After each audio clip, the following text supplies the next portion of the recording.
మనకి ఆధారంగా ఉన్న ఆయుధం కోల్పోతే, మనకి ఆధారంగా ఉన్న మనిషి కోల్పోతే గందరగోళం ఏర్పడుతుంది. ఏంటి? గందరగోళం ఏర్పడుతుంది. గందరగోళం అంటే ఏమి చేయాలో తెలియని పరిస్థితులు ఏర్పడుతూ ఉంటాయి. ఏమి చేయాలో తెలియని పరిస్థితులు. అప్పటి వరకు సెల్ ఫోన్ బాగా పనిచేస్తుంది అనుకోండి, సెల్ ఫోన్ పనిచేయడం మానేసింది ఇంకో పిచ్చెక్కిపోతాం అంతే. ఏం చేయాలో తెలియదు. అట్లానే ఇంట్లో గ్యాస్ అప్పుడే వంటకు పెడతారు. మీరు గ్యాస్ అయిపోయింది అనుకోండి, అసలు మామూలుగా ఉండదు. అసలు గట్టి గట్టిగా అరిచేసి గ్యాస్ అయిపోయింది, గ్యాస్ గందరగోళం ఉంటుంది. అలాగే మనకి అనుకూలంగా ఉన్న వ్యక్తి, మన కుటుంబంలో చాలా బలంగా క్రియలు చేస్తున్న వ్యక్తి, మన కుటుంబానికి తోడుగా మన కుటుంబం అంతా డిపెండెంట్గా ఉండే వ్యక్తి, బేసిక్గా అలాంటి వ్యక్తి బ్రతికొండగా మనం గుర్తించలేం. మళ్ళా చెప్తున్నాం, బ్రతికొండగా. అందుకే ఓ భక్తుడు అంటాడు, మనిషి ప్రతి వస్తువు మనకు ఎదురుగా ఉన్నప్పుడు విలువగా ఉంటుందంట, మనిషి మన దూరంగా మన నుంచి వెళ్ళిపోయిన తర్వాత విలువగా ఉంటాడట. ఓ భక్తుడు అంటాడు. నిజంగా మన జీవితాల్లో ఇప్పుడు టెస్ట్ ఉంది కదా, మన దగ్గర ఉన్నంతసేపు విలువే, ఇది వెళ్ళిపోయిన తర్వాత మర్చిపోతుంది దాన్ని. కానీ మనిషి అలా కాదు, మన నుంచి వెళ్ళిపోయాక అతని విలువ ఏంటో మనం కనుక్కుంటాం. అలాంటి కనుక్కునే సమయాల్లో, అలాంటి పరిస్థితుల్లో, అలాంటి క్రియల్లో మనకు ఒక ఆయుధముగా మన క్రియలు ఉండాలి. ఒక వెపన్లా మన జీవితంలో ఒక క్రియ ఉండాలి అని అనుకుంటే, మళ్ళీ 119 కీర్తనలోనే మళ్ళీ 8 వచనాలు ఈ కనెక్టివిటీగానే చెప్తాను. ఎలా అంటే, ఒక ఏడవ అంశంలోకి వెళ్తే జైన్ అని ఉంటుంది. జాయిన్ అని ఉంది కానీ జైన్ అని ఉంటుంది. జైన్ అంటే బలం, జైన్ అంటే ఆయుధం. హెబ్రీ 22 ఆ యొక్క ప్రణాళికాపరమైన వర్ణమాలలో 7వ మాట జైన్. దాంట్లోకి 8 వచనాలు ఉంటాయి. 8 వచనాలు కూడా మీకు మాట్లాడాలి, మీతో నేను పంచుకోవాలని ఆశపడుతూ ఉన్నాను. అవేంటంటే, మొట్టమొదటిగా గందరగోళం అనేది ఎప్పుడు ఏర్పడుతుందంటే, మనకు సంబంధించిన మనుషులు, మనకు సంబంధించిన వస్తువులు, మనకు సంబంధించిన క్రియలు, మనకు సంబంధించిన ప్రతి విధమైన ఆశలు మన నుంచి దూరం అయిపోతున్నప్పుడు, ఏమి చేయాలో తెలియని పరిస్థితుల్లో మనకు ఎవరు తోడుంటారు అని చెప్పగలిగే మాటలు అవి. ఎలా తోడుంటాయి అని చెప్పగలిగే మాటలు అంటే, ఏదైనా సరే మన జీవితంలో వాక్యం ద్వారానే ఓదార్పు, వాక్యం ద్వారానే బలం, వాక్యం ద్వారానే శక్తి, వాక్యం ద్వారానే అన్ని క్రియలు తోడై ఉంటాయి. ఒక్కొక్క మనిషికి ఒక్కొక్క టెక్నిక్ ఇస్తాడండి దేవుడు. ఒక్కొక్క మనిషికి ఒక టెక్నిక్ ఇస్తాడు. ఎలా అంటే, అబ్రాహాముకి విశ్వాసం అనే టెక్నిక్, యాకోబుకి మోసం చేసి ఎలా సాధించాలనే టెక్నిక్, యేసేపుకి ఎదుటి వ్యక్తి యొక్క ఆలోచన క్రియలు ఏ విధంగా నేను నాకు అనుగుణంగా చెప్పాలని టెక్నిక్. అలాగే ఒక్కొక్కరికి ఒక టెక్నిక్ ఇస్తారు. అలాగే విశ్వాసంలో ఉన్న మనకు కూడా ఒక్కొక్క టెక్నిక్ ఇస్తారు.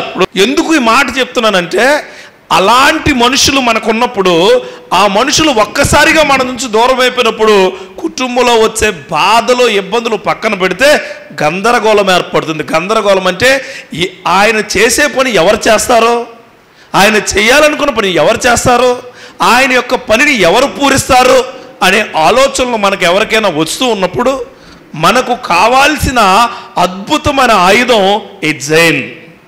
మనకు కావాల్సిన అద్భుతమైన బలం ఈ మాట ద్వారా నీకు చెప్పబోతున్నాను. ఆ మాట ఏంటంటే, ఈ యొక్క 119వ కీర్తనలో 49 నుంచి 56 వరకు వచనాలు ఉన్నాయి. కొన్ని వచనాలు ఇక్కడే మాట్లాడదాం. సో మొట్టమొదటి 2 వచనాలు చూడండి. ఏమని ఉంటాయంటే, నీ సేవకునికి దయచేయబడిన మాట జ్ఞాపకం చేసుకొనుము, దాని వలన నీవు నాకు నిరీక్షణ పుట్టించి ఉన్నావు, నీ వాక్యము నన్ను బ్రతికించి ఉన్నది, నా బాధలో ఇదే నాకు నెమ్మది కలిగిస్తున్నది. మొట్టమొదటి గుర్తుంచుకోవలసిన శక్తివంతమైన అంశం ఏంటంటే, గందరగోళ సమయంలో, ఇబ్బందికరమైన సమయంలో, మన జీవితం ఎందుకురా బాబు అనుకున్న సమయంలో నువ్వు గుర్తుంచుకోవలసిన అద్భుతమైన విషయం, ఒక బైబిల్ మోస్తున్న వ్యక్తిగా, ఒక బైబిల్ని పట్టుకున్న వ్యక్తిగా, ఒక వాక్యాన్ని హృదయానికి అంటుకున్న వ్యక్తిగా దేవుని వాక్యం నీకు ఓదార్పునిస్తుంది. ఎలాంటి ఓదార్పు అంటే, సేవకుడి నుంచి వచ్చే ప్రతి మాట బాణమైన ఓదార్పు నీకు ఇస్తుంది. ఇక్కడ ఉన్న కుటుంబ సభ్యులకు చెబుతున్నాను, ఓదార్పు అంటే ఒక మనిషి నీ దగ్గర కూర్చుని మాట్లాడి వెళ్ళేది కాదు. ఓదార్పు అంటే ఆ మనిషి ఫోటో చూసి అయ్యో వెళ్ళిపోయాడు, ఆయన నా కళ్ళ ముందే ఉన్నాడు అనుకునేది కాదు. ఓదార్పు అంటే అది చెప్తున్నాడు ఏంటి, బాధలలో నాకు నెమ్మది కలిగిస్తూ ఉంది. మనకు బాధ వచ్చినప్పుడు, భార్య గారు ఉంటే ఆవిడకి తెలుస్తుంది, ఆవిడకి బాధ వచ్చినప్పుడు, ఇబ్బంది వచ్చినప్పుడు, కష్టం వచ్చినప్పుడు, ఏమండి తలనొప్పిగా ఉందంటే వెంటనే వెళ్ళి ఏమొచ్చేది, అమృతాంజన్ వచ్చేది. ఏమండి కాళ్ళు లాగుతున్నాయంటే ఆ యొక్క టాబ్లెట్ వచ్చేది. ఏమండి పాలు లేవంటే వచ్చేది. అదే అలవాట్లో ఆవిడ ఏదైనా లేనప్పుడు పిలుస్తుంది, ఏమనంటే ఏమండి పాలు లేవండి అంటే ఆయన లేడు. ఎవరో ఆయన లేడు. అలాంటి సమయాల్లో ఎవరుంటారు, నాకు నా జీవితం ఏంటి, ఎవరు ఆ యొక్క పనిని పూర్తి చేస్తారు అనుకున్న సమయంలో మనకు గుర్తొచ్చేది ఏంటంటే బాధ.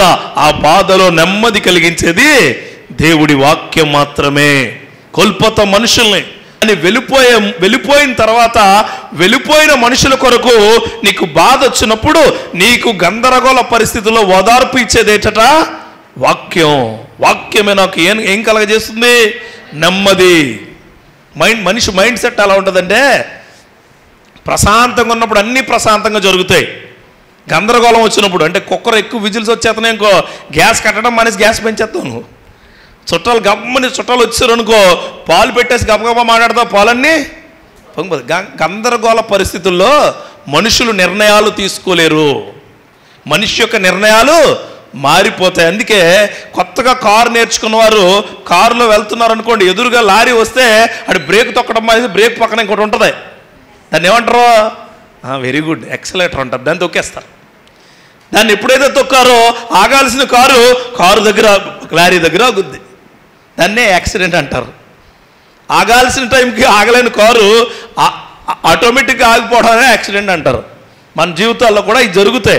అందుకే అంటున్నాడు, మనకు గందరగోళం వచ్చినప్పుడు, ఇబ్బంది వచ్చినప్పుడు, కష్టం వచ్చినప్పుడు, నీకు ఇబ్బందికరమైన పరిస్థితులు నీ జీవితాన్ని నల్లమబ్బుల్లా కమ్మేస్తున్నప్పుడు, నువ్వు తొందరపడుతున్నప్పుడు ఈ వాక్యం నీకేం చేస్తట, నెమ్మది కలిగిస్తుంది. దాని కింద ఇంకో మాట ఉంటుంది, ఏమనంట పైన ఇంకో మాట ఉంటుంది, నీ వాక్యం నన్ను. చాలామంది అంటారు చనిపోయిన తర్వాత అంటారు, ఆయన చనిపోయి నన్ను కూడా తీసుకెళ్ళిపోతే బాగుంటుంది. మామూలుగా వస్తుంది, అది ఎమోషనల్ వర్డ్స్. ఆయన చచ్చిపోయాడు నన్ను కూడా అనుకోవద్దు, ఎందుకు ఉంచావు నన్ను, తీసుకెళ్ళిపోతే బాగుంటుంది. నిన్న ఏరోప్లేన్ క్రాష్ అయింది. క్రాష్ అయితే దాంట్లో ఈరోజు ఒక మెసేజ్ చూసాను నేను. ఒక ఆయన మాట్లాడుతున్నాడు, నా లవర్ చచ్చిపోయింది, నేను పెళ్లి చేసుకోవాలనుకుంటాను, నా లవర్ చచ్చిపోయింది, దయచేసి ఆ మాంసపు ముద్ద ఎక్కడుందో చూపించండి ప్లీజ్, ఆ మాంసపు ముద్ద నాకు చూపించండి అని ఏడుస్తూ అడుగుతున్నాడు అతను. చాలా హృదయం చాలా బాధ అయిపోయింది నాకు. ఆయన అడుగుతున్నాడు, ఎందుకు ఆవిడ రాదని తెలుసు, ఆవిడ ముఖం మళ్ళా చూడలేడని తెలుసు, ఆవిడ క్రియలు కానీ ఆవిడ ఆర్నమెంట్స్ కానీ ఆవిడ వేసుకున్నవేమీ కూడా దొరకవని తెలుసు, కానీ ఆయన తృప్తి కొరకు అడుగుతున్నాడు, ఏమని, ఆ మాంసపుద్దను చూపించండి. డాక్టర్ ఇదే ఆ మాంసపుద్ద వెళ్ళిపోతాడు ఆయన అక్కడికి. నేను ఈ మాట ఎందుకు చెప్తున్నాను చూడండి, నీ వాక్యము నన్ను మాంసపు ముద్ద ఆయన ఏం చేస్తుంది, బ్రతికిస్తుంది. ఆయన అంటాడు, ఏమన్నాడు తెలుసా,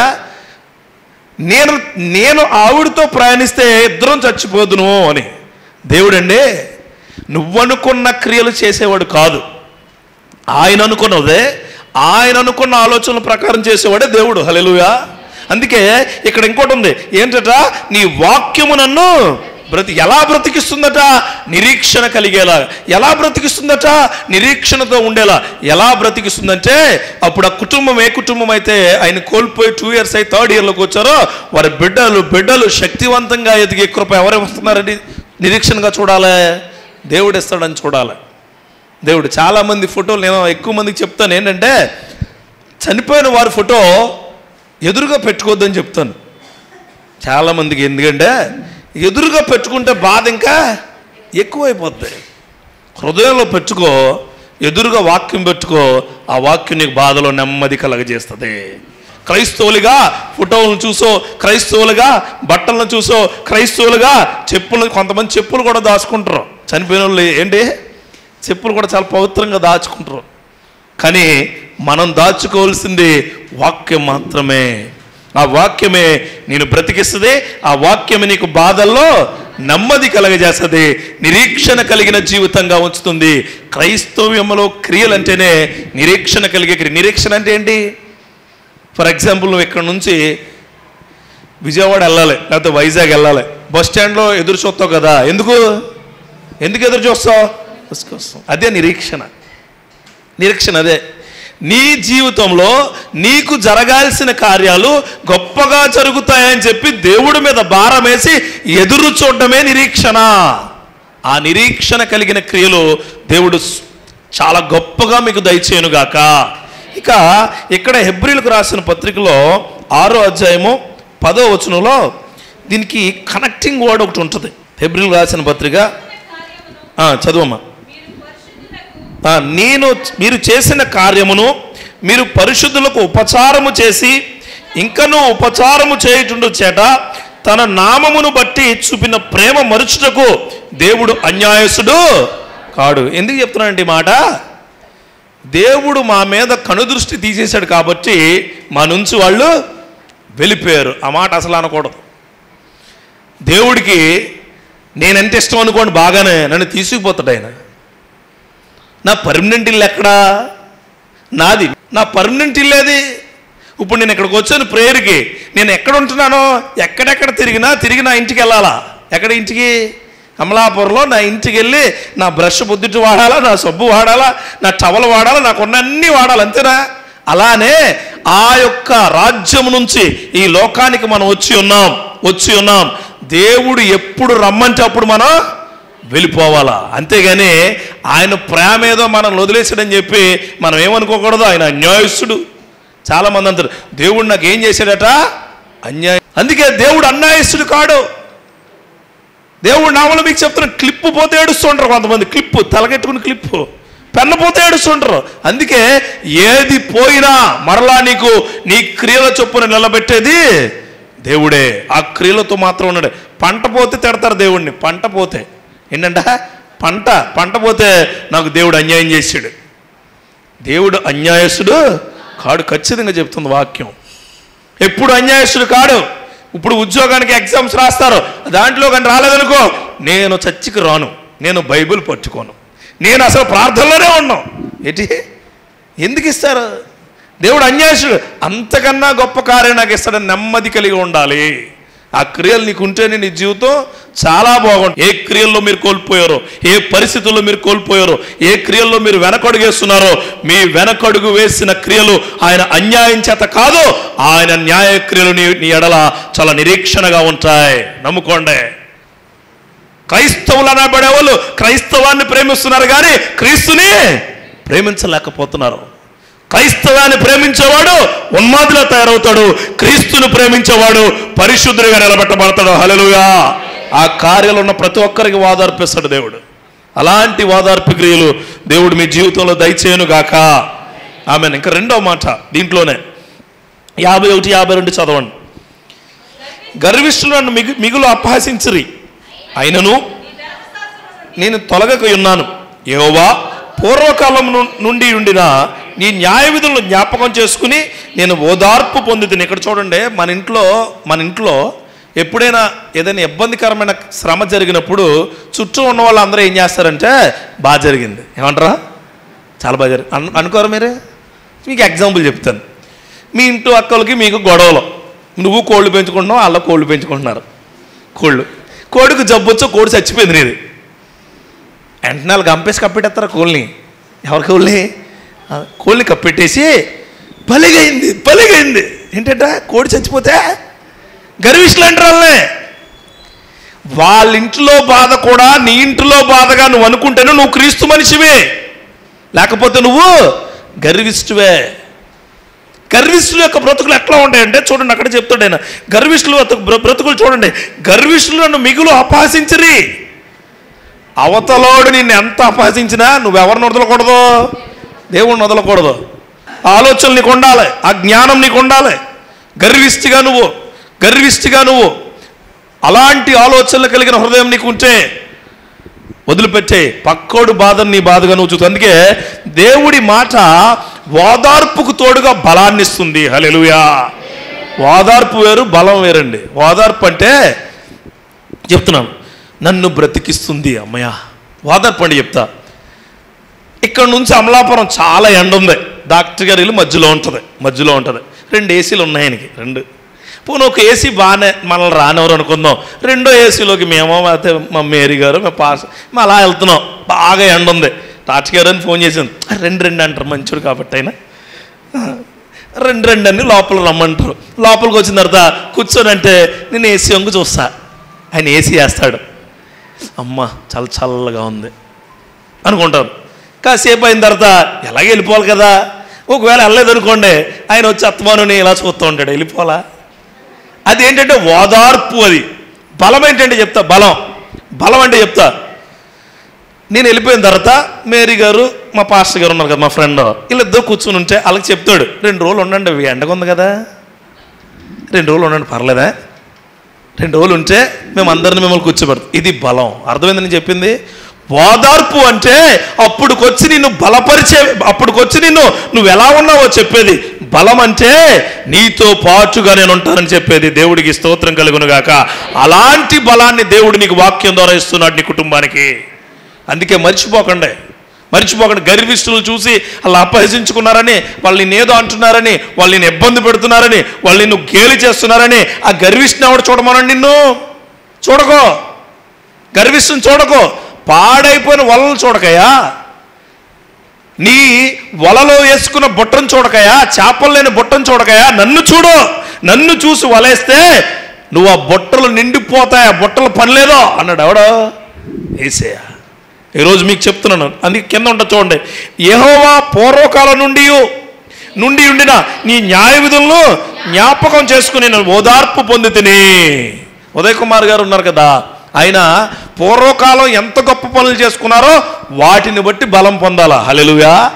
ఆ వాటిని బట్టి అన్న వచ్చినట్టు చెప్తున్నాడు నాకు. ఆయన ఒకటే మాట నాకు బాగా ఎక్కింది, ఏంటి? అందరిలోని యాక్టివ్, అందరిలోని పనిమంతుడు. ఎంత గొప్ప మాట అండి. ఆ మాట మనకు ఉండాలి. బైబిల్ మొత్తం తీసుకుంటే ఎవరయ్యా జ్ఞాని అంటే ఎవరని చెప్తాం? సొలొమోను. ఎందుకు చెప్తాం? మరి జ్ఞాని ఎవరంటే యోబుని చెప్తారా? చెప్పరా? యోబు జ్ఞాని కాదు, సొలొమోనే జ్ఞాని. దేవుడి నామంలో మీకు ఖచ్చితంగా ఒక మాట నేను చెప్పాలని ఆశపడుతున్నాను. రెండోది ఏంటంటే ఓదార్పు ఇవ్వడం కాదు, ఓదార్పుతో దేవుని వాక్యం ఏమిస్తుందట? బలాన్ని కూడా. మొట్టమొదటిది గందరగోళ సమయంలో వాక్యం నీ దగ్గర పోతే నెమ్మది కలిగేది, ఓదార్పునిస్తుంది. రెండోది ఓదార్పుతో పాటు ఏమిస్తుంది? బలాన్ని కూడా. అందుకే యోబు గ్రంథంలో ఒక మాట చెప్పించి నేను లాస్ట్ మాటలు చెప్పి నేను ముగిస్తాను. చూడండి, 23వ అధ్యాయము 11వ వచనం.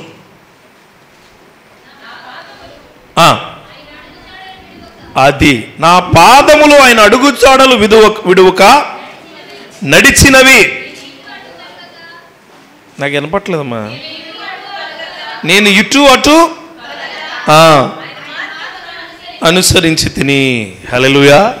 అంటే మనిషి నడక ఎలాగుందో అని పాదాలతో అడిగేసినప్పుడే తెలుస్తుంది. అర్థమైందా? అది ఎలా నడుస్తున్నాడు అంటే, మా ఊర్లో నేను ఇప్పుడు మీకు ఎందుకు చెప్తున్నా అంటే చూడండి, నా పాదములు ఆయన అడుగు జాడలు విడవక. ఎప్పుడు? యోబు గారండి. కూతుర్లు పోయారు, కొడుకులు పోయారు, ఆస్తి పోయింది, పందుగనం పోయింది, చుట్టూ ఉన్న పరిస్థితులన్నీ పోయి ఒంటరిగా ఉన్నాడు, శరీరంలో ఆరోగ్యం పోయింది, బలం పోయింది, అన్నీ పోయింది. ఆయన పాదాలు ఎలా ఉన్నాయట? ఎవరు అడుగు జాడలు ఉన్నాయట? దేవుని అడుగు జాడలో. చిన్న పని కాకపోతే, కోడి గుడ్డు పెట్టకపోతే మీ పాదాలు ఏమైతే? తప్పిపోతాయి. మాసిపోయిన కోడి ఎట్టట్లేదు, కోసేయండి అంటారు అంతే. చిన్న పెన్న రాయిపోతే దేవుని తిడతారు, పేపర్ రాయిపోతే దేవుని తిడతారు, ఎగ్జామ్ రాయిపోతే దేవుని తిడతారు, గొంతు రాకపోతే దేవుని తిడతారు. కానీ యోబు అలాంటోడు కాదు. ఏమని? నా పాదాలు ఏమంటే చూడండి, బలం అంటమాట, నా పాదములు ఆయన అడుగు జాడలు విడవక నడిచినవి, నేను అటు ఇటు తొలగక ఆయన మార్గం అనుసరించి తిని. ఓదార్పుతో బలం ఉండేవాడు ఆయన మార్గంలో బలముగా ఉంటాడు. హల్లెలూయా. ఆ మార్గాల్లో బలముగా ఉండే శక్తి దేవునికి దయచేయనుగాక. చివరి మాటలు చెప్పి నేను ముగిస్తాను. 53వ వచనం చూడండి. నీ ధర్మశాస్త్రము విడిచి నడుచున్న భక్తిహీనులను చూడగా నాకు అధిక రోషము పుట్టుచున్నది. ఇక్కడ బాధ ఓదార్పు ఇచ్చి ఆయన నీకు కొన్ని ప్రణాళికలు కూడా చెప్తున్నాడు. చూడండి, కిందకి వెళ్ళండి. యాత్రికుడైన నేను నా బసలో పాటలు పాడుటకు నీ కట్టడలు హేతువులాయను. యెహోవా, రాత్రివేళ నీ నామమును స్మరణ చేయుచున్నాను. నీ ధర్మశాస్త్రమును అనుసరించి నడుచుకొనుచున్నాను. నీ ఉపదేశమును అనుసరించి నడుచుకొనుచున్నాను. ఇదే నాకు వరముగా దయచేయబడింది. ఓదార్పు బలము వరమైండునుగాక. ఏంటి ఓదార్పు బలము ఏమై ఉండాలా? వరం అంటే ఏంటి? వరం అంటే ఏంటి? జోషయ్య గారు ఇక్కడికి వచ్చారు కదా, ఇక్కడికి వచ్చారు, నుంచున్నారు, మాట్లాడతారు, బాగానే మాట్లాడతారు, అన్నీ చేశారు కదా. మాట్లాడడం, నుంచోవడం ఇదన్నీ నీకు ఇచ్చిన బలమైతే దేవుడు వాక్యం చెప్పడం వరం. హల్లెలూయా. అర్థమైంది నేను చెప్పింది? నేను ఇక్కడికే డ్రైవింగ్ చేసి వచ్చాను, అన్నీ వచ్చాను, అన్నీ ఆయన కృప. నేను ఇక్కడ నిలబడి నీ మనసుకు అర్థమయ్యే విధంగా వాక్యం బోధించడం వరం. అలాగే నీ కుటుంబాల్లో ఓదార్పు, నీ కుటుంబంలో బలము, ఈ రెండిటితో పాటు ఆయన కృపా కనికరం కలిగిన వాక్యము వరంగా ఉండబోతూ ఉంది. హల్లెలూయా. ఎవరిని చూసి నీకు కోపానికి రోషానికి చాలా తేడా ఉంది. రెండు ఒకటి అనుకుంటారు మీరు. రోషం అంటే నిలబడ్డం, రోషం అంటే శక్తివంతంగా ఉండడం, రోషం అంటే ఎవడ ఏం చెప్పినా వాడికంట బలంగా దేవుణ్ణి కోరుకోవడం. హల్లెలూయా. అదే అంటున్నాడు. ఏమనేనా చూడండి, నీ ధర్మశాస్త్రం విడిచి నడుచున్న భక్తిహీనంలో చూడగా నాకు అధిక రోషం పుట్టుచున్నది. అంటే ఏంటి? వాళ్ళ ఎంత గట్టిగా విడిచి తిరిగితే నేను అంత గట్టిగా దేవుడితో ఉంటాను. హల్లెలూయా. కానీ మనం అలా ఉండంగా ఆడి చర్చికి రాకపోతే నేను రాను. ఫ్రెండ్షిప్ ఏంటట మీ భాషలో? ఫ్రెండ్షిప్. ఆవిడ రాకపోతే నేను రాను, ఆవిడ ముసుకేసుకోకపోతే నేను వేయను, ఆవిడ ప్రార్థన చేయకపోతే నేను చేయను, ఆవిడ కానుక వేయకపోతే నేను కానుక వేయను. ఎవడు చెప్పాడు? నీకోసమే రాశాడు ఈయన, నీకోసమే రాశాడు. వరం అంటే ఎవరు ఎలా ఉన్నా, ఎవరు ఏమై ఉన్నా, ఎవరు ఎలాంటి మనసులో ఉన్నా, ఎవరు ఎలాంటి క్రియల్లో ఉన్నా వారికంటా దేవుడితో నేను గొప్పగా ఉండే కృప నాకు దయచేయనుగాక. ఆమెన్. అది రోషం. రోషం అంటే దేవుడి కొరకు నిలబడడం, రోషం అంటే దేవుడి వాక్యాన్ని పట్టుకుని ముందుకు వెళ్ళడం, రోషం అంటే దేవుడి క్రియలతో శక్తివంతంగా బ్రతకడం. ఎవరో మన దగ్గర నుంచి వెళ్ళిపోయారని, ఎవరో మన దగ్గర నుంచి దూరం అయిపోయారని మనం కూడా మనోవ్యధతో కూర్చోవడం కాదు రోషం. రోషం అంటే ప్రభువా, ఒకానొక దినమున నేను భార్య అయితే నా భర్త కలుసుకున్న చోట నిన్ను కలుసుకుంటాను. అది రోషం. మరి బిడ్డలైతే ఒకానొక రోజున ప్రభువా, నేను నా తండ్రి ఉన్న చోట నిన్ను వచ్చి గొప్పగా కలుసుకుంటాను. హల్లెలూయా. ఆత్మ ఇక్కడ ఉండదు, ఆత్మ మీ ఇంట్లో తిరగదు, ఆత్మ అదిగో కాకిలోంచి వచ్చేసింది, రాదు. ఆత్మ ఆయన వశమైపోద్ది. హల్లెలూయా. ఆయన దగ్గరే ఉంటుంది. ఆ ఆత్మను మనం కలుసుకోవాలని రోషం ఎవరికి ఉండాలా? నీకు ఉండాలా. ఆత్మతో మనం ప్రయాణం చేయాలని, ఆత్మతో మనం సహవాసం చేయాలని, ఆత్మతో కలుసుకుని మన క్రియలన్నీ చెప్పుకునే కృపాక్షేమములు మనకు రావాలని మనం ప్రార్థన చేసుకుంటూ ఉండాలి. అదే రోషము, అదే రోషవంతమైన జీవితం. చూడండి, ఇక్కడే అంటాడు ఏమని, దానికోసం యాత్రికుడైన నేను నా బసలో, బస అంటే ఏంటి? యాత్రికుడు అంటే మన జీవిత ప్రయాణంలో బస అంటే బస, నివాసం ఉండే స్థలం. ఆ బసలో, బస్సు కాదండి, బస. ఎవరు? బస అంటే the place that will be halting. మనం ఎక్కడికైనా వెళ్ళినప్పుడు ఉంటాం కదా, అది బస అంటే. అంటే యేసుక్రీస్తు వారు మరియమ్మ కడుపులో ఉన్నప్పుడు వాళ్ళ తండ్రితో పాటు వెళ్తున్నప్పుడు ఒక చోట అడిగాడు ఆయన్ని, ఏంటి? సత్రం ఇవ్వండి అని. అది బసకు అడిగారు వాళ్ళు. ఆ బసకి ఖాళీ లేకపోతే ఎక్కడ? పూరె పాకలో, పశువుల పాకలో ఆయనకి ఏం కల్పించారు? బస కల్పించాడు దేవుడు. ఆ బసలో చూడండి, భలే ఉంటుంది మాట. ఆ బసలో, నా బసలో పాటలు పాడుటకు నీ కట్టడలు. ఇవన్నీ మీకు ఎందుకు చెప్తున్నానంటే, హేతువు అంటే ఏంటి? ఇన్స్ట్రక్షన్స్. నాకు ఇవే ఇన్స్ట్రక్షన్స్. ఏంటి? నీ కొరకు పాటలు పాడే కృప నాకు ఇచ్చావు, అంతే చాలు. ఆమేన్. అదే రోషం. నీకు బాధ వచ్చినప్పుడు పాట పాడుకో, బాధ వచ్చినప్పుడు వాక్యం చదువుకో, బాధ వచ్చినప్పుడు అయ్యగారితో ఫోన్ చేసి ప్రార్థన చేయించుకో. నీకు బాధ వచ్చినప్పుడు నీకు దగ్గరగా చర్చ్ ఉంటే సంఘంలోకి వచ్చి ప్రభువా నీ సంఘంలో నేను నోరెత్తి ఎలుగెత్తి ప్రార్థన చేస్తున్నాను, నా మాటలు నువ్వు వింటున్నావని ఆశపడుతున్నాను. హల్లెలూయా. అంతేగాని పక్కోడి మీద కోపం వచ్చిన వెంటనే, ఆ పక్కోడి మీద అసహ్యం వేసిన వెంటనే నువ్వు ఆ రోకలు తిత్తే నువ్వు రోలు ఎత్తే మాక నడువు విరిగిపోద్ది. అంటే రోలు ఎత్తితే ఏమైద్ది? వెనుముక. కోపంలో కొంతమంది గొడవలు ఎట్టుకుని గట్టి గట్టిగా అరిచేసి గొంతుపోద్ది. వాళ్ళకి గొంతు ఎందుకు పోద్దో తెలుసా? బలం ప్రదర్శిస్తారు ఎక్కడ? గొంతు ద్వారా. అందుకే దేవుడు ఆ బలాన్ని తీసివేస్తాడు. చాలా రోజుల వరకు ఆ గొంతు ఎలా వస్తుందంటే మిడతల సౌండు, కప్పల సౌండు, పాముల సౌండ్ లాగా అంటారు. సౌండ్ చాలామంది గొడవలు అయినప్పుడు వెలే ఉంటుంది. భార్య భర్తలకు గొడవ అయినప్పుడు బయటకు వచ్చారు, ఇంకేమైంది? ఏమీ కాల, గొంతు జలుబు చేసింది. గొంతుకు జలుబా? కాదు, దాన్ని ఏమంటారు? గొంతుకు వెలుగు రాయడం అంటారు. గొడవలు పెట్టమాకండి, దేవుడితో దేవుడి క్రియలతో ఉండాలి. అందుకే చాలామంది ఎందుకు చెప్తున్నాను ఈ మాట, ఇప్పుడున్న పరిసరాల్లో అందుకే నీకు అలాగైంది అంటారు. ఏంటి ఏమంటారా? అందుకే నీ బతుకు అలాగైంది. నీ బతుకు అలాగైంది అన్నప్పుడు నీ కోపం కాదు రావాల్సింది, ఏం రావాలా? రోషం.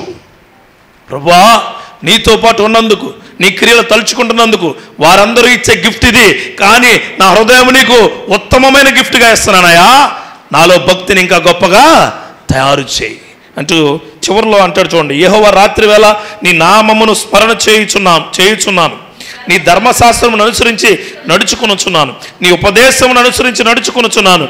లాస్ట్లో అంటారు, లాస్ట్లో ఇదే నాకు వరముగా దయచేయబడి ఉన్నది. That is a gift to you.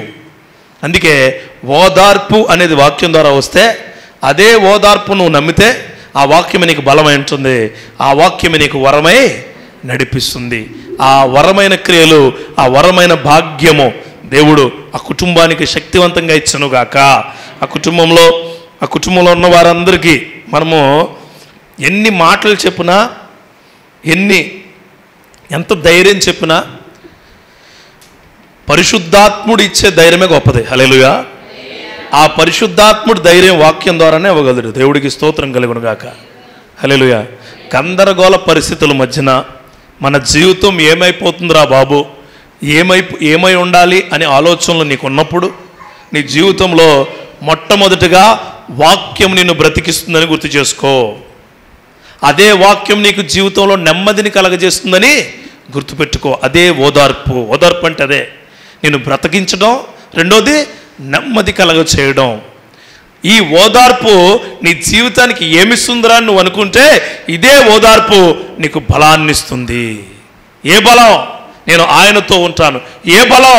నేను నడిచిన నడక మంచిది. ఏ బలం? నాకు వచ్చే వాక్యము శక్తినిచ్చేది. ఏ బలం అంటే నా జీవితంలో ఎవరు ఊహించలేని గొప్ప కార్యాలు నేను చూడబోతున్నానని నిరీక్షణ కలిగిన బలం. ఆ బలం మనలో ఉండాలి. మూడోది, నీకు ఎవరైనా ఇబ్బందికరమైన మనుష్యులు నీ మీద ఇబ్బందులు పెట్టినప్పుడు నీకు వచ్చే రోషాన్ని బట్టి దేవుడు నీకేం దయచేస్తున్నాడు? ఒక వరాన్ని ఇస్తున్నాడు. భలే ఉంటుంది వాక్యం. ఒకటి, దేవుడి దగ్గర నేను ఒక వరం అడిగి తిని అది నాకు దయచేసి ఉన్నాడు అని ఉంటుంది. అది ఏ వరం అడగాలి మనం? నీతో బ్రతికే కృప నాకు ఇవ్వు ప్రభువా అని అడగాలి. మనమేం అడుగుతాం?